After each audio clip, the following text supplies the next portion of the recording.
Welcome to the Kiwi Mana Day. Hi there, this is episode 69, and this episode's all about Solomon Parker from Colorado. And he is at parkerfarms.biz. Yep, and he runs a treatment-free beekeeping podcast, and he's been keeping bees since 2003. And he's recently started a treatment-free beekeeping podcast, which we've been listening to, eh? Yeah, it's been very interesting, and I think you will find this very interesting as well. Absolutely, and you'll learn things like why does Solomon think treatment-free beekeeping is the answer, and what is his rapid expansion model, and what inspired him to start his podcast. Sounds good, and I think it'll be an interesting listen, and we hope that you enjoy. Yep, absolutely. And we're Gary and Margaret from the Waitakere Ranges, and our podcast is about beekeeping, gardening and life. And we are Kiwi Mana Beekeeping in New Zealand. That's it. So sit back and... Number one beekeeping podcast in New Zealand.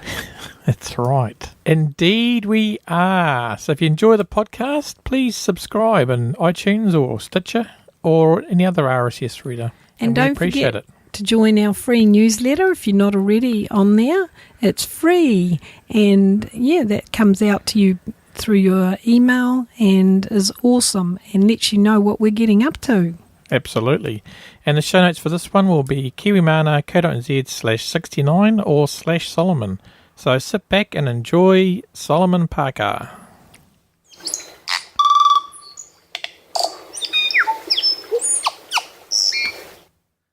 Hey everyone, it's Gary here from the Kiwi Mana Buzz, and today we've got Solomon Parker, and he's a treatment-free beekeeper all the way from Colorado. He's just recently moved there, and Solomon has been keeping bees since 2003 and has recently started a beekeeping podcast. So Solomon, we've given the Kiwi Mana audience a little overview, but take it from here and tell us who you are and what you do. Well, I started out when I graduated high school. I didn't really have my mind set on college, so I started working at a steel yard, which was not a whole lot of fun because I was pretty well out in the open all the time. And we had a commercial beekeeper who lived a couple miles down the street. And one day when I was driving on my way to work, I looked over and saw his yard full of bees, and I thought, you know, I could maybe do that for a profession. So that kind of began a bit of study into figuring out how to keep bees, because I hadn't really done it before. We had one hive that died pretty soon of varroa. And so I started studying into it. And I pretty quickly realized that there were treatment-free beekeepers out there, just a few, and some of them were having some success. And so I figured, well, I'll copy their method and we'll see how it works. And so, not being your average beginner, really wanting to be a commercial beekeeper, I started out by buying 23-pound packages. It took a while to save up the money, but I did it and bought the equipment and put it all together and started keeping bees and kept doing it. Eventually moved to Arkansas. I took the remaining hives. There was about 6 of them at that point. After I think about 5 years, I realized at the beginning I didn't have enough money to build up with my equipment. And so rather than splitting and expanding, I basically consolidated all my equipment down until I had about 6 hives and had a lot more equipment to work with. Because when I started, I really only had one deep box for each hive. So pretty quickly ran out of equipment. Anyway, 2008, I brought the bees out to Arkansas, started developing some rapid expansion methods and using nucleus hives, and started selling nucleus hives. Expanded up to, I'd like to keep about 24 hives. And then this spring, I moved out to Denver, Colorado. And then in summer, I brought the bees out, and they now reside about an hour to the northeast of me. Oh, cool. So you're actually keeping bees commercially then? Not commercially. I call myself an avid hobbyist. Oh, okay. Fantastic. And so you mentioned there about the rapid expansion model. Do you want to explain that to the listeners? I call it expansion model beekeeping. I had the idea, but I got the name from Sam Comfort, who keeps bees in top bar hives. And so my idea is basically to develop the most efficient method you can of multiplying the bees and giving them the greatest chance as a group, not necessarily as individual hives, but as a group, give them the greatest chance to find that mixture of genetics that allows them to survive without treatments. And then every year, you rather than spend a lot of time treating or trying to figure out treatments or money on treatments, you spend your time splitting and increasing your hives the most efficient way possible. And then at the end of the season, you take the hives that aren't doing well and you smash the queen and merge them with the hives that are doing better. Yeah. And so when you go into winter, you have a bunch of good, strong hives, and the ones that are prosperous at that point are usually the ones that will survive over winter.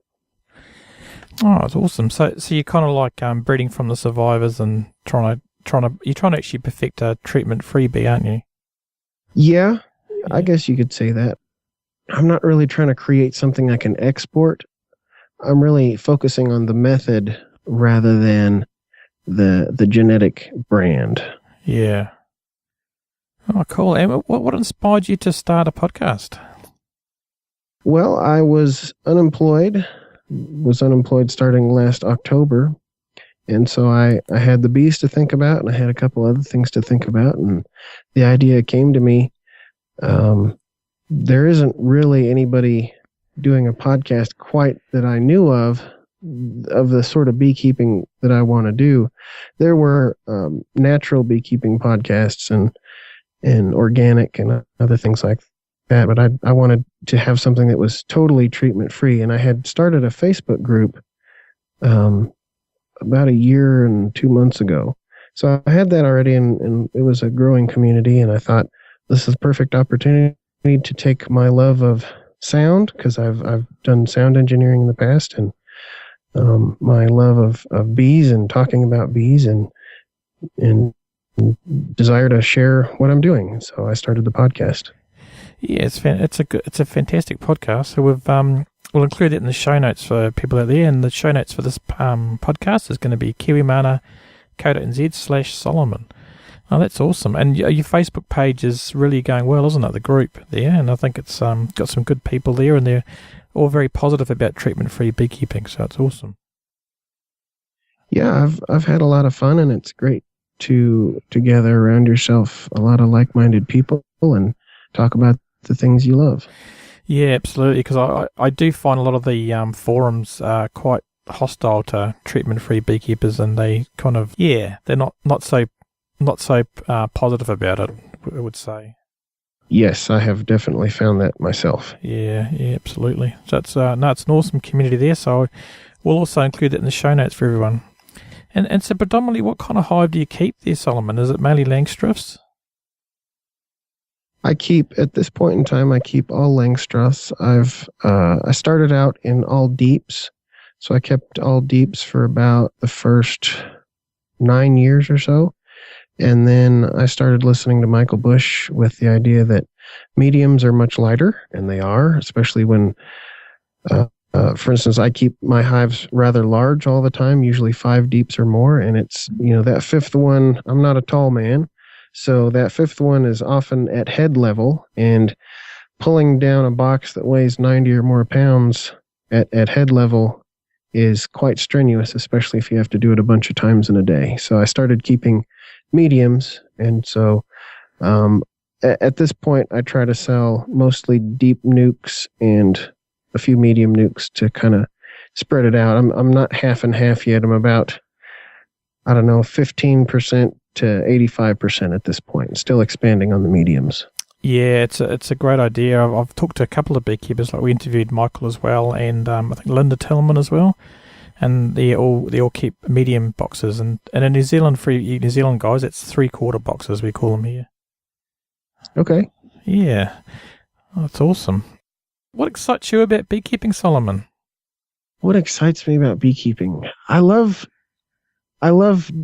doing things with my hands. I love adapting other people's ideas. I don't really feel comfortable calling myself like a creative person. I rarely come up with the ideas myself, but I take other people's ideas and I try them out and I adapt them. And to me, that's fun. And with the bees especially, it's kind of something that you can do on your own, and you can build it yourself. You can develop it, and it's been. I've just a couple of years ago graduated from college, so if you look at the timeline there, I started bees before I started college, and I'm still doing them now. And I was in college for 8 years, and so throughout that whole time, it was kind of like a part-time job. So it was my thing. There's very few people of that age who get to do their own business, and I really enjoyed that. Yeah, it's fantastic. Yeah, because I think I read your first blog post and it was saying that you're a college student and just starting beekeeping. So that was interesting. Yeah, that was a while back. Yeah, no, it's fantastic. Yeah, I mean, that's the thing about blogging, people can go back and look at all the stuff. It's quite interesting. Because our blog's been going for a few years, and you can go back and find out the day we got our first beehive. So, and all the excitement involved in that. Well, I had a early website. It was called allnaturalbeekeeping.com or something like that, but it expired, and so that the very first stuff doesn't exist anymore. But the blog I started a little bit later, and it's got a lot of good information. Yeah, fantastic. And it's at parkerfarms.biz, is that right? The current website is at parkerfarms.biz. The blog is at parkerfarms.blogspot.com. I haven't posted there recently. I've been using it mostly lately just to post the links to the podcast. So I haven't gotten the time to do the blogs now that I'm doing more of the podcast. It's, kind of a trade-off. Yeah, absolutely. Yeah, it is a struggle getting everything done, isn't it? I find. Absolutely. It sure is when you get out of school and start doing life for yourself. It don't have so much time anymore. No, especially when you've got children too. Mm-hmm. Yeah, and we're gonna, this part of the podcast now, we're traveling back in time, and we're going to talk to a young Solomon before he actually started beekeeping. So, just what would you say to that Solomon about what's one thing you'd tell him that would help him in his future beekeeping? One thing I would tell him, I'd probably tell him to stay focused on it and not get sidetracked on the forums so much. Yeah. Not spend so much time doing that. Spend more time doing the beekeeping stuff. Get involved with some friends.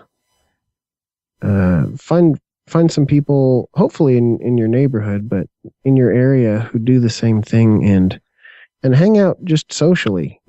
Talk to them and be friends with them, and don't do so much by yourself. Yeah, so kind of find like-minded people and talk to them about your bees and stuff like that. Do you belong to a local club? I don't yet. I just moved here, and I haven't had the chance to really get involved with anybody. Yeah. Oh, no, it'd take a while to get used to things, eh? And so just on that same thread about back in time there, what's one resource or book you would suggest it to yourself? Wow, I don't know that there were many, if any, books back then that address really the sort of methods I do. If I were talking to myself now, somebody like who's starting out now, I would say Michael Bush's books are great. Complete Idiot's Guide to Beekeeping is a good start. Yeah, absolutely. Yeah, I've heard lots of good stuff about that book, so we'll add that to the show notes. Yeah, and Michael Bush's book is good. I've really enjoying that. Sort of a common sense approach to beekeeping issues, and it's awesome. And the great thing about his material is the vast majority of it is already online for free. So if you're willing to take a little non-linear approach to the information, it's certainly there for the taking. Yeah, absolutely. And he did actually say that, and he was saying, because a lot of people were asking for a book, and he couldn't believe why they wanted one, because it was already on his website. But I think a lot of people like to sit down and read stuff without having to look at a computer screen, eh? Yeah, and there's something different about books it lends an idea credibility if you have a book to back it up. Yeah, absolutely. Especially if you're doing speaking gigs and stuff, I think people will take you more seriously if you've got a book. I think that's still true today. Absolutely. Yeah. So the next question is, when are you writing your book, Solomon? My book. I don't know. I don't know if I'll ever write one. Yeah, I think it's a major effort, isn't it? It's a major effort, and he has a lot of his book already exists on his website, so it was just involved in putting it together in book form. And I actually got the opportunity to help him proofread it a little bit back in 2011. I went and visited him at his place in Nebraska and got to see the first proof copy, I think it was, that the publisher sent him. So that was kind of cool. Yeah, awesome. Oh, that's fantastic. And so what's the biggest issue you find facing beekeeping in your area, if you've got an answer for that? Because you've only been there a few months, eh? But what do you think so far is the biggest issue? I think the biggest issue here is probably very similar to the biggest issue in other places. Speaking from the context of treatment-free beekeeping, and that's the sort of mindset that people want to treat their bees like pets. They want to feed them like rabbits, as if they're not capable of collecting their own food. They want to medicate them to keep them healthy and happy. And I just feel that that's fundamentally different than the way that bees actually work in the world. Yeah, absolutely. You see, so you don't use any treatments at all, eh? None at all. Oh, okay. And so what's your decision to go treatment-free? What sort of inspired you to do that? Probably the biggest inspiration to do that was that one hive that my father brought home. It was probably in 1995 or 1996, sometime around there. And it was great. He brought home a nucleus hive, and we put a hive together. We'd got some equipment from a yard sale, and everything went so well for, I don't know, 2 or 3 months through the summer. And then it was just a massive collapse under Varroa. And so when I got the opportunity or got the idea to start keeping bees for myself, I was really looking to avoid that. And being the sort of person that I am, raised up out in the country, and not being the sort of person who uses pesticides and things, when I came across the treatment-free paradigm, I just latched onto that immediately. And that was, Michael Bush had just had, at that time, he had just had his first successful winter treatment-free with his bees. And so he was out there preaching the good news, and D. Lesby was pretty big in it, and a couple other guys were promoting these methods, and I just latched onto them. Yeah, that's fantastic. Yeah, it's really good. And so what do you think's the biggest mistake you see a lot of new beekeepers making? I guess, yeah, I think I know what you're going to say, but what would you say? Biggest mistake I see new beekeepers making,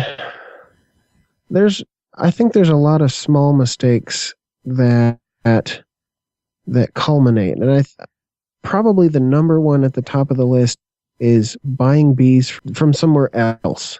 Simply somewhere else. You've got a fairly small country, so I'm assuming you've largely where people live is fairly similar climate. But here we've got everything from tropical Florida all the way up to Arctic Alaska, and everything in between from sea level to 20,000 feet.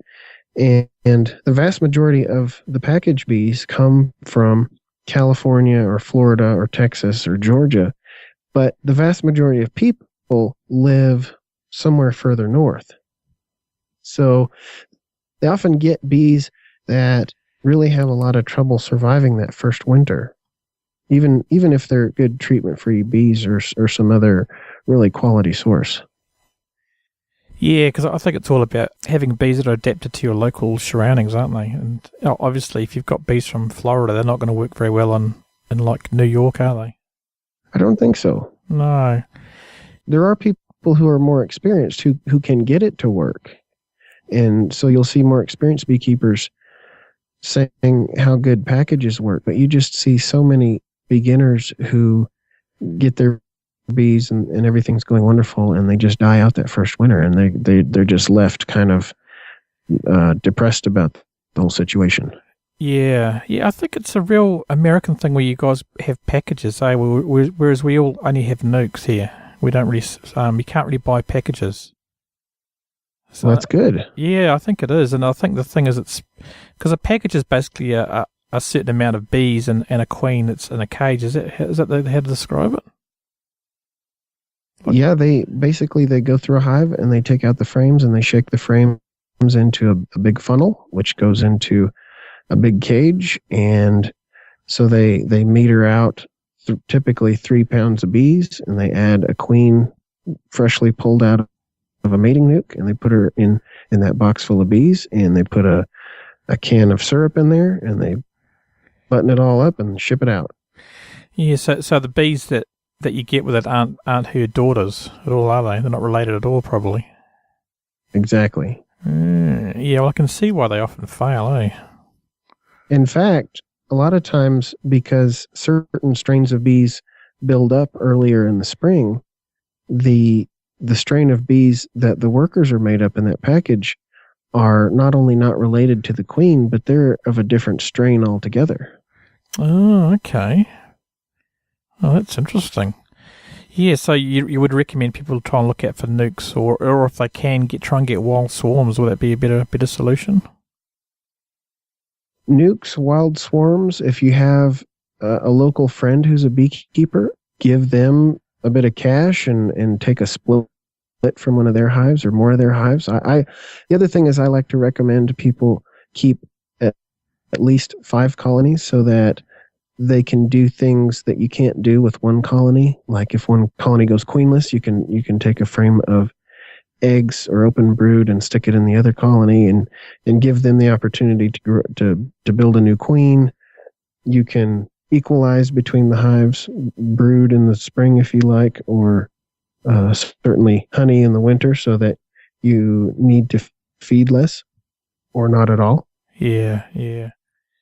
No, it's a good idea. Yeah, I definitely think people need to get at least 1 or 2, more than 2 for hives, because I think people that have one hive, they don't know what normal looks like, and they kind of don't know how to compare stuff, and if you lose your queen in one hive, you're stuffed, really. You know what I mean? Things like that. So I think it's very important to get, I think at least 2, but 5's That's an excellent point. Yeah, absolutely. That's good. And so, do you have any pests in your area that you have to control, or do you what's your biggest pest there?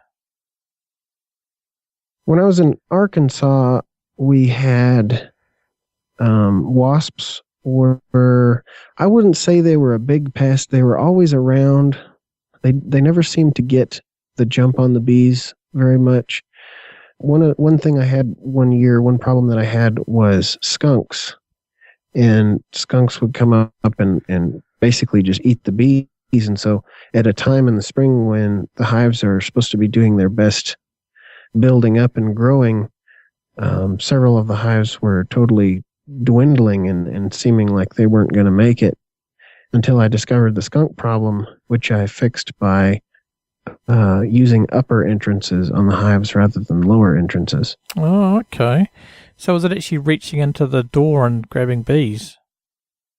Yeah, do you have skunks in New Zealand? No, luckily we don't. No, just we have possums, but not skunks. Well, for anybody who doesn't know, a skunk will wander up to the hive and they will scratch at the entrance, and then the guards and workers will come out looking for whatever is scratching at their entrance, bothering their hive, and the skunk will just basically he'll chew them up and spit out the bodies.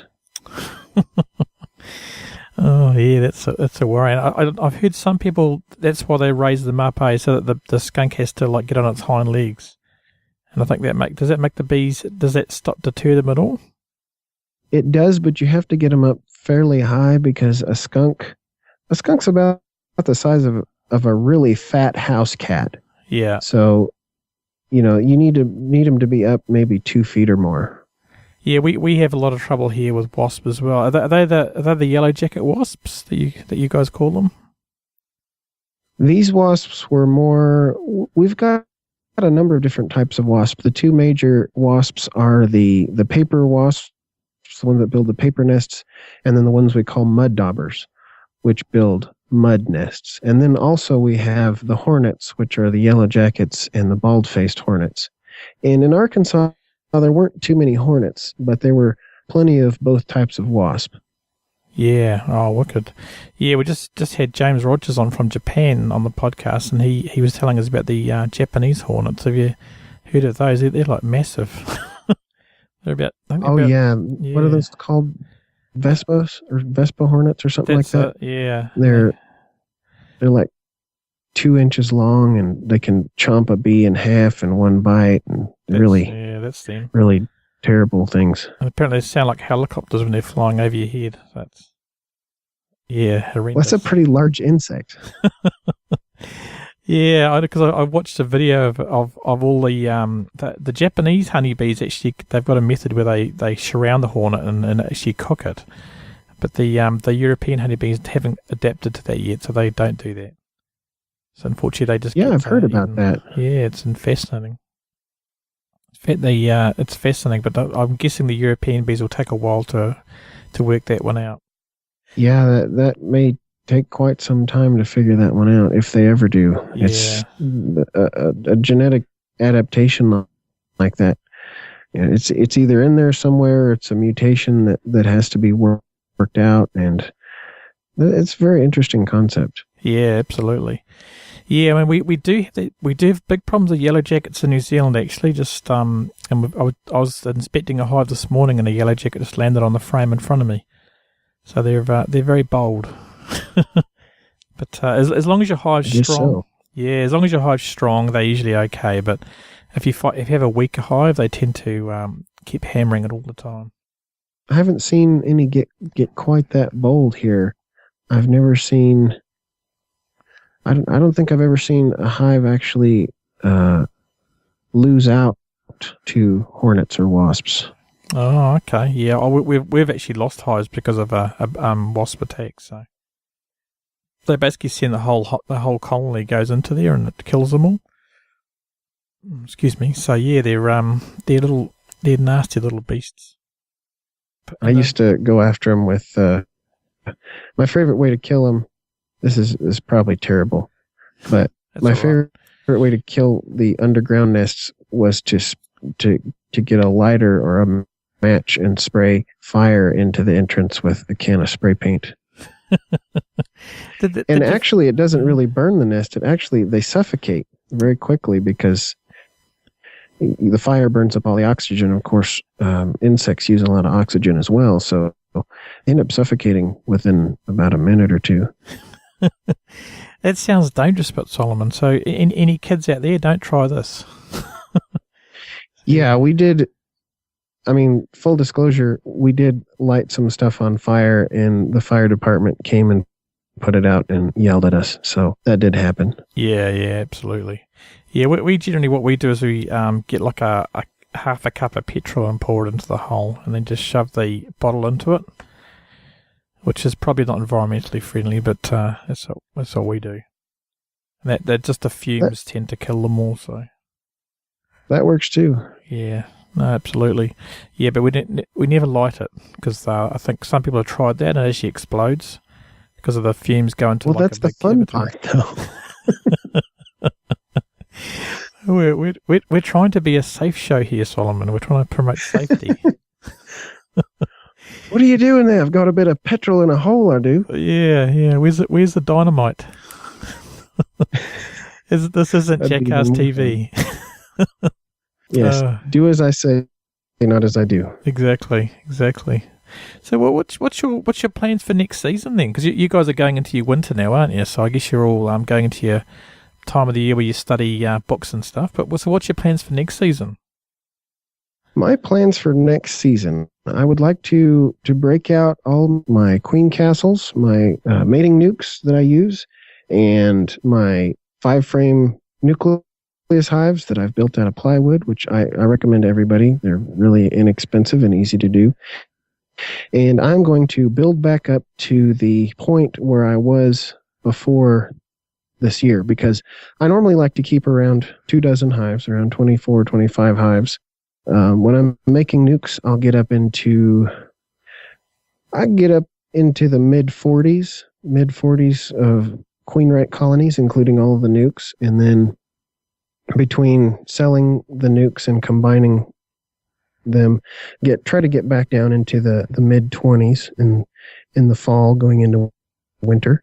And so this last year, I actually, when the end of winter came through, I went through and I combined all of the hives that weren't really good performers, and so and I only made just a couple of splits this spring, so I ended up with about 16 going into the move, and then currently I'm down to 14. I lost one along the way, and another one was my stupid mistake. I forgot to open the hive back up when I put them at the new location, and so they were locked in there and didn't make it. And so now I'm down to 14, and my goal is to get back up at least into the mid 20s. And if resources allow, I'd like to try and sell some nukes again this next spring. Oh, fantastic! So you actually sell the treatment-free nukes to people? I do, yeah. And I don't ship them. I only sell to local people, so that I know, so that when you sell them local, then you know that these bees are. Now, my bees won't be well adapted to this area yet, but they'll be in the process, and they will have been able to survive a local winter, and so they'll have that going for them. The ones that remain, I'm sure to lose some over the winter, but the ones that remain will have proven their ability to survive over the winter, and then those people that live around here, they know that these bees have been able to survive in the past, so that gives them a good opportunity in the future, rather than buy a hive from somewhere else that doesn't have to put up with the winter here. Yeah, absolutely. Sorry, is Colorado a lot colder than your old location? Generally speaking, yes. It's a bit cooler. The weather is a bit more volatile, so you'll have, like we had a snow in May this last year here in the middle of May, which in Arkansas, it kind of starts getting warm around February, and I like to do my first set of grafting and starting the nuke rearing process in about the 3rd or 4th week of March. So having a snow all the way in May is a bit odd for me. Yeah, absolutely.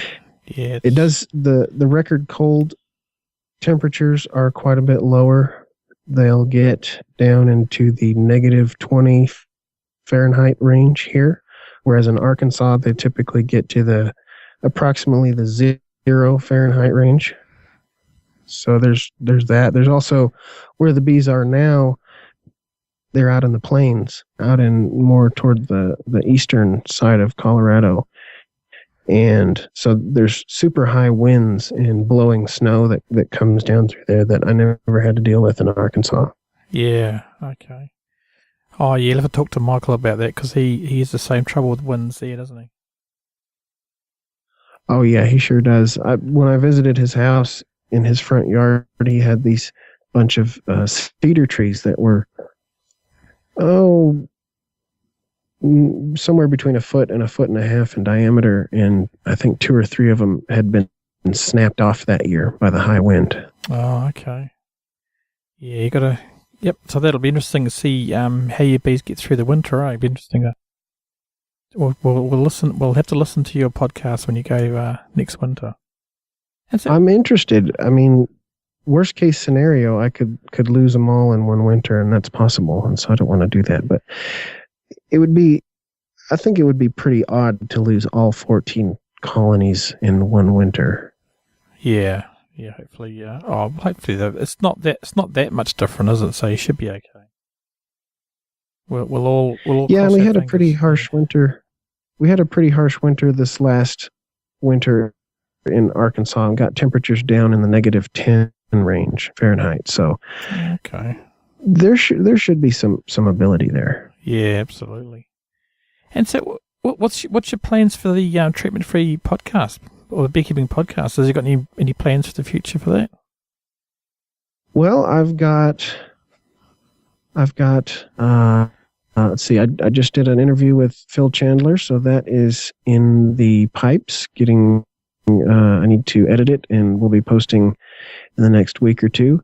No, actually, there's an interview that I did before that with a guy named David from Arkansas, and so that one will be next, and then Phil Chandler, and then I have an interview lined up with one of the guys from the Facebook page. I'm trying to figure out how to maybe structure it, because at first I started out with doing a whole interview and then posting the whole interview, and when it got to the point where I did an hour-long interview and then had to post that's a whole lot of work to do, to have the interview. Most of the interviews I do are on Friday evening, and then I also post it on Friday evening, so that was a chore in one evening to get that all done. So yeah, I've switched to Saturday publishing, and I'm considering doing an hour show every other week, more like what you do. But we'll see how it works. At this point, I've just been splitting up the interviews into about 20-minute segments and posting them every week, but we'll see how it goes. Yeah, it does. It is a lot of effort, to get them all edited and sorted out and stuff, and uploaded and organised. But yeah, it's good. I enjoy your podcast, so it's really awesome. So, what's the best way for people to get in touch with your or subscribe to your podcast? You're on iTunes, aren't you? The podcast is on iTunes. If you search for treatment-free beekeeping, you should be able to find it. I also post a link to the RSS feed every week on the Facebook page. So what you can do is you can take that RSS feed and manually enter it into any of your favorite podcasting applications, including iTunes. Yep. Or you can just click on the RSS feed and go in there and click on the link to which episode you want to listen to and listen to it that way. Absolutely, and we'll include all those links, guys, to Solomon's podcast, and it'll be http kiwimana.co.nz/Solomon. So yeah, well, I wish you all the luck, Solomon, and thanks so much for coming on the show today. It's been fantastic to see you, or to hear you, so I should say. And well, thanks for coming. What's the rest of the day got planned for you? The rest of today? Yeah. Well, it's 8:45 p.m. here, so not much. I imagine I'll hang around for another hour and a half or so, and then I'll go to bed. Sorry, our time zones are funny because it's only the afternoon. So yeah, your Sunday afternoon. That's just that's interesting. Yeah, I've already done 5 beehive inspections today, so it's been a busy day. Great. Last week? Last Sunday, I went out and checked on my bees, and I have a little dirt bike, and I took it out and drove it around the property there, because it's out in the middle of nowhere, and all there is oil and natural gas wells and dirt roads. So pretty fun to just cruise around and see the countryside. Yeah, absolutely. Thanks for coming again, Solomon, and everyone out there. Thanks a lot for listening, and we'll see you next time.